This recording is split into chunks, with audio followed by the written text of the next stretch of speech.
E o Ibovespa voltou para a região dos 160 mil pontos. E a minha visão pessoal para o Ibovespa, ainda em 2025, é de que ele deve permanecer acima dessa região. Pô, Luan, mas não vai haver uma correção relevante? Claro que vai haver, mas dificilmente vai ocorrer nesse ano. E eu vou te explicar o porquê. Então vem comigo. Salve, salve investidor, como é que você está? E a 160 mil pontos, Ibovespa, no ano, year to date, acumula uma alta de quase 34%. Em dólares, quase 50%. Isso porque o dólar segue fechando com uma queda relevante de quase 15%. Ano passado subiu 20%, esse ano está caindo quase 15%. Fechou às 5h41, as mais diversas previsões do começo do ano a respeito de dólar e bolsa não acertaram, como de costume, e é por isso que você não deve ficar apegado a previsões. Você deve ficar apegado à sua estratégia. É a única coisa que você tem que você pode minimamente controlar. Tivemos aí também os Estados Unidos retirando o Alexandre de Moraes e sua esposa da lista da Lei Magnitsky. Olha, isso já era até esperado. Em algum momento isso aqui ia acabar acontecendo. E pode gerar preço? Até pode, mas é quase irrelevante. Fluxo estrangeiro continua bastante positivo nesse ano, por mais que nos momentos de correção, 9 de dezembro, 5 de dezembro tenha havido saída, mas a pessoa física começou a colocar dinheiro também, né? Então a pessoa física começou a botar dinheiro, mas o grande motivador desse ano foi o capital estrangeiro, quase 30 bilhões de reais ingressando no país. Isso dá pouco mais de 5 bilhões de dólares e já é suficiente para gerar uma forte alta em mercados emergentes. Expectativa do mercado, presente no Boletim Foco. Cada vez mais o mercado precificando a inflação para baixo, a 4,4% ao ano. Essa é a visão do mercado. Isso reforça o fato de que a Selic, por mais que tenha sido mantida em 15% na última reunião do ano, lembrando que o Copom se reúne 8 vezes no ano, uma reunião a cada 45 dias, coincidindo ali com as reuniões do Fed, por mais que ela tenha sido mantida, então, como a inflação e o dólar seguiram caindo, é muito provável que já no comecinho do ano a Selic comece a cair. Só que tem um detalhe, a economia está desacelerando fortemente, e essa desaceleração pode fazer com que o Banco Central tenha que reduzir o juro fortemente para não gerar, sabe o quê? Recessão. Só que tem o outro lado da moeda, que é o quê? A isenção de 5 mil reais foi aprovada nesse ano para valer no ano que vem, e essa isenção pode gerar uma pressão inflacionária porque vai aumentar o poder de consumo das famílias brasileiras. E aí, essa demanda, um pouco mais acelerada, poderia fazer com que o Banco Central fosse mais cauteloso no corte do juro. Então, particularmente, se é que previsão tem alguma validade, como a gente viu, particularmente eu não vejo a Selic indo muito abaixo de 13% no ano que vem, por conta dessa necessidade de equilíbrio entre inflação possível no ano que vem, até porque com o juro em queda o dólar pode acabar subindo, sem falar que o dólar pode subir simplesmente pela realização de lucros desse ano de 2025 e o fato de que as famílias poderão ter um poder de consumo superior, então fica difícil. E sem falar do risco fiscal, né? Então o déficit primário vai ficar na casa dos 0,5%. E é um problema porque o governo não consegue nem ter um resultado primário decente, quanto menos um resultado nominal, que é quando a gente considera os juros que o governo precisa pagar da sua dívida. Com essa alta da bolsa, as alocações em ações aumentaram, então você vai perceber aqui, ó, nessa linha, que elas foram aumentando em relação a 2024, ó. Então teve esse aumento, 2024 foi um ano de saída forte da Bolsa Brasileira, mas veja, AUM, a quantidade de dinheiro sob gestão de fundos de renda fixa, ainda nas alturas,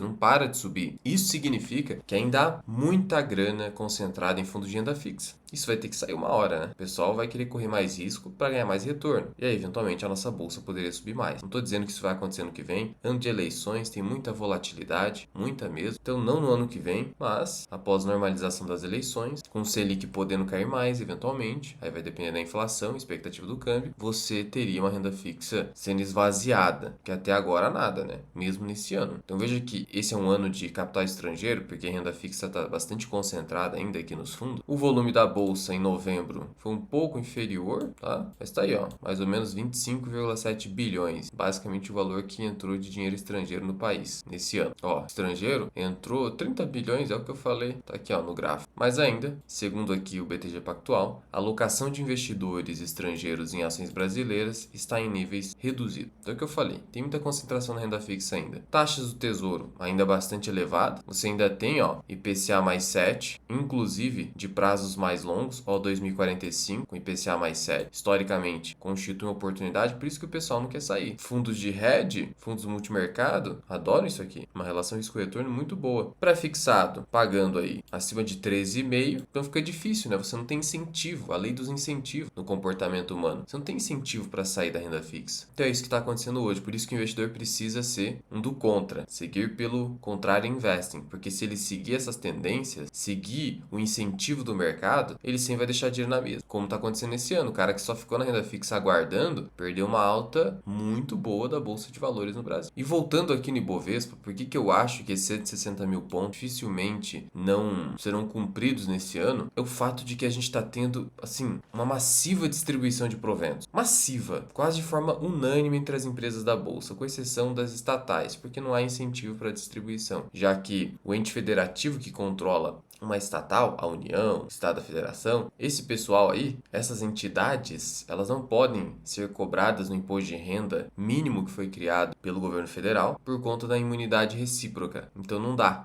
De tal modo que para essas empresas não há incentivo na distribuição extraordinária. Para as demais há. De todo modo, a distribuição tem sido massiva. Então o que você mais vê são notícias do tipo: dona da Havaianas, Alpargatas libera 350 milhões de dividendos. B3 anuncia dividendo. Cury libera meio bilhão de dividendo. Copasa anuncia dividendo também. Direcional. É que dezembro já costuma ser um ano com muitos dividendos. Se você olhar para o seu extrato de dividendos, já costumeiramente as empresas deixam para distribuir todo final de ano. Ipera Pharma, dividendo. Vale Metal Leve, então assim, uma infinidade. E aí eu te pergunto, você acha que o estrangeiro que colocou dinheiro no Brasil nesse ano, ele não vai querer garantir esse dividendo isento? Porque é a partir do ano que vem que começa a brincadeira de cobrar imposto sobre dividendo. Então, é o que eu falei. Você cria um incentivo, vai ter um comportamento específico. Então, se eu posso garantir um dividendo esse ano, então tem muita data com em aberto, eu vou garantir receber essa grana e aí eu começo a realizar lucro no ano que vem. Então, esse é um ano que vai fechar com essa alta toda. Dificilmente vai ter uma reversão, porque o pessoal quer garantir o dividendo. Simples assim, não tem mágica aqui. Nesse ponto, tem relativa previsibilidade no que vai acontecer. A gente está já na metade do final do ano, né? Na metade de dezembro, então vai manter esse patamar. Mas fique atento no sentido de, se virar o ano e começar a cair, já sabe, isso é normal. É o pessoal começando a vender para realizar lucros. E o estrangeiro evitando um pouco de exposição Bolsa Brasil por conta dessa tributação pior. E como o estrangeiro coloca muito dinheiro aqui, ele é tributado. Então assim, essa medida do governo vai retirar dinheiro aqui do país, não tenha dúvida. Muitas empresas, como eu já falei, vão reduzir payout. Então essa estimativa que eles têm de arrecadação pode ser bem otimista. Acho difícil eles conseguirem essa arrecadação para compensar a isenção para quem ganha até 5 mil. Mas, mesmo diante dessa alta no Ibovespa, você ainda tem empresas baratas. Você ainda tem. Até o Ibovespa 160 mil não está caro. Ele teria que chegar a 180 mil pontos aproximadamente para negociar na média histórica do índice preço-lucro de 12x. Mas assim, óbvio que não há nenhuma garantia de que o Ibovespa vá negociar nessa média. Até porque o mercado pode ficar cauteloso, o mercado eventualmente pode ficar extremamente reticente em relação a um Lula 4, se o Lula ganhar. Porque um Lula 4 a gente poderia ter uma relação dívida PIB superior a 90%, batendo 100%. Então assim, está bastante incerto o negócio. De todo modo, o cenário é esse. E você tem que focar nas empresas boas da sua carteira e baratas. E o que a gente tem de barato ainda? Aqui no Investidor 10, dá para você vir aqui em ranking de ações. E aqui nesses rankings, você consegue ter uma noção de algumas empresas. Aqui em mais baratas Graham, esquece isso aqui, porque você vai acabar pegando empresas que não fazem sentido. Aqui não tem critério de qualidade, então esqueça isso aqui. Maior dividend yield também esquece, porque não leva em conta a qualidade. Uma empresa ruim pode estar aqui, então esqueça aqui também. Ó, Scar, por exemplo, São Carlos, muito por conta do dividendo super extraordinário que foi anunciado. Agora, maiores valores de mercado, pode ser. Ó, indicador de qualidade, margem líquida, bom também. Só que margem líquida de maneira isolada pode ser um problema. Ó, buy and hold é uma boa você dar uma olhada. As mais queridas também é uma boa. Basin também não importa. Maiores lucros tem a sua importância. ROI também, né? ROI também. Mas eu prefiro aqui, ó, buy and hold, ver todas. Vamos dar uma olhada nessas empresas. Ó, VEG, obviamente, ao índice preço-lucro de 30 já não é oportunidade mais. Eu falei sobre VEG quando estava lá nos 35, 36. Log, Commercial Property, tem um bom índice preço-lucro, mas é uma empresa de ROI mais baixo, 10%. Na média, é até abaixo disso. Então, particularmente, não é uma boa ideia. Tem que ser boa e barata. O boa tá no ROI. Já fiz até vídeo explicando isso para o pessoal aqui no canal. E o BTG? BTG é top. Só que esse índice preço-lucro já ficou esticadinho, quase 15 vezes. O ROI está bastante elevado. Nesse ano vai fechar 26% de ROI. O valor intrínseco do banco eu deixo disponível na comunidade FMI. Mas, sinceramente, nesse PL aí já não fica tão atrativo. Banco ABC. Banco ABC é uma boa. Porque é um banco que tem um ROI razoável. Não está em 16, está em 15, mas é razoável, é bom. E negocia um índice preço-lucro de 5 a 6 vezes. Então, o Banco ABC é aí uma ação barata no setor bancário. Marco Polo. Aqui tem uma dificuldade de ciclo. Por mais que tenha um PL baixo, você tem um problema que é o seguinte. E um ROI alto, esse ROI varia muito. Ele ficou alto. Por que ele esticou tanto assim? Porque você teve uma demanda reprimida que foi destravada a partir de 2022. Você tinha frota que já estava defasada, precisava ser substituída. E aí você gerou essa alta. A demanda ainda continua aquecida, mas você não sabe até quando. Então, aqui há um grande risco de entrada, por mais que tenha havido essa forte correção, né? Mas enfim, aparentemente barata, mas entenda que ela é cíclica. TOTUS, né? Mais cara do que VEG, loucura. Porto Seguro. Porto Seguro, 10 vezes lucro para uma seguradora, não está cara, mas é sempre importante buscar uma margem de segurança, né? O ROI da empresa é excelente, então essa aqui é uma boa opção, mas não necessariamente nesse preço, mas assim, não está cara. Raia é muito cara. Vivara não está cara também, por mais que você pense que ela esteja. Shoes nem óleo, sem tag along. O ROI é espetacular da Vivara, negociando a 11 vezes lucro. Já não está uma barganha, mas não está cara. Uma empresa dessa qualidade que cresce a taxas superiores a 15% ao ano, o seu lucro tem nada de cara. BB Seguridade ainda no bom preço. Sanepar também não está cara. Itaúsa também não. Grupo Mateus teve aquele problema do controle de estoques, então você tem um problema de fundamento aqui. Vulcabras também não está cara. Então você consegue ainda filtrar algumas empresas que você conseguiria eventualmente aportar. Não é nenhuma recomendação. E tem um setor aqui que particularmente ficou para trás. Estou falando de celulose, papel e celulose. Suzano e Klabin. O que acontece? Primeiro que o dólar caiu. Então essas empresas aqui com dólar mais baixo, o pessoal afunda o preço. Mas a celulose, ela está no nível muito baixo. Olha só aqui o nível da celulose. Não para de cair desde 2024, derretendo. Sendo que 2024 já é um nível de preço que estava bem